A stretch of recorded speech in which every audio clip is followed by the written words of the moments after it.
Hey everyone, welcome to today's video. Welcome to the VGFightSchool channel. I'm going to talk a little bit, quite briefly, about Marvel's Avengers and the information that we have and the information that we don't have. And basically, if you don't watch the rest of this video, I want to go ahead and put something out as a slight warning, and that is, please beware of making a purchase before this game releases. That's basically it. Now, the decision is yours. You can do whatever you want. I've been wanting and, been a little pulled to pre-order, but on investigating about what the content of this game is, I've realized that there's basically not a lot of information out there. So let me show you a few things that I've been looking at. There might be more out there and more to come, yes, but I want to do some comparisons too with other games just to say, okay, if games of these magnitudes are being anticipated, why have we not gotten anything more than the gameplay footage that we saw at E3 2019 and then some little screenshots from some closed events that they've been doing? Now, this article was written in June 14th of 2019. It highlights, in my opinion, a marketing error that was made by this team, or maybe even a marketing intention. This says, let's just read the first paragraph and the second, and credit to Rob Keyes. It says, Square Enix finally revealed their hotly anticipated Marvel Avengers game during their E3 2019 presentation and earned some mixed reactions. Part of that was due to some design and roster choices of their core Avengers heroes and costumes, but the other part is how lacking in detail on the actual gameplay offerings there were. So lacking in detail, one. For the game meant to close out Square Enix's with the show with a big bang, it was awkward to hear presenters discuss post-release plans and PlayStation exclusivity details instead of showing gameplay and explaining how Marvel's Avengers actually functions, beyond it being single player and a co-op. Even that part was a bit misleading. Thankfully, in some behind the closed door presentations on the E3 show floor, we got to see gameplay and chat with devs along with other press. I think their intentions are here. Their intentions to monetize this game as an MMO is basically what needs to tell you that. Now, I'm not saying monetizing a game as an MMO is bad. I'm just saying look at the trend that we've seen from some past MMOs.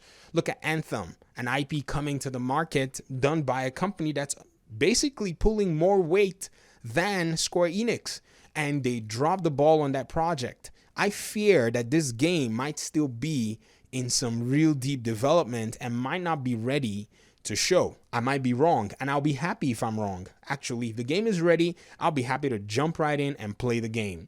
But so far, I'm looking and I'm like, okay, when is the online beta going to be coming out? When are we going to be able to get our hands on to test out this game? A demo, something like that. Well, going to their website, they have a lot of marketing stuff. They have a lot of really cool informational stuff. But there's something really interesting, and that's something when you click on a pre-order, to get exclusive items and early access, they want you to pre-order the game so that you can, before you can get the beta access. But another thing is, they also want to influence PlayStation 4 pre-orders to be able to give beta access 7 days prior to other game platforms. This is quite interesting to me. Now, I'm not saying that this doesn't happen in other games or this hasn't happened, but I think on the forefront of everything, doing something like that without us seeing much marketing right now, much information, is really strange. Now, here is where I want to compare this game's information so far with other games, and we're going to do some really fun stuff. In the same E3 scenario, in 2018 of E3, this is a year prior, Ubisoft came to the show with gameplay of The Division 2, which was set to be released March the next year. So Ubisoft brought gameplay, and they had about 8 months to ship a game. So they had gameplay ready. Now, granted, they had been working on that game for a good amount of time, probably 2 years before they came, and they were, kind of porting, and pulling things from an old, already existing IP. No doubt. It was not a new, IP on that front. But then again, they had gameplay. People were able to put their hands on the gameplay and actually play it. Now, if you say that's Ubisoft's own pattern, or, that should not be the expectation set for Square Enix, well, how about another game that was going to be released around the same time as this game, but then pushed to almost basically the same window as this game, Cyberpunk 2077? If you think about Cyberpunk 2077, the gameplay release and the gameplay showcase was actually done way, way early. And if both games are going to be released around the same time in September, And by now, we don't have much gameplay and much details. And even Square Enix has said they're pulling out of the Summer Games Fest. This is based on the announcements that we've seen. And they've said if they're going to announce any game, they're going to announce another game. I either see this game being delayed or I see it being released and being somewhat hollow. These are my two predictions, and I hope they're wrong. Again, I've said this. I hope that they're wrong.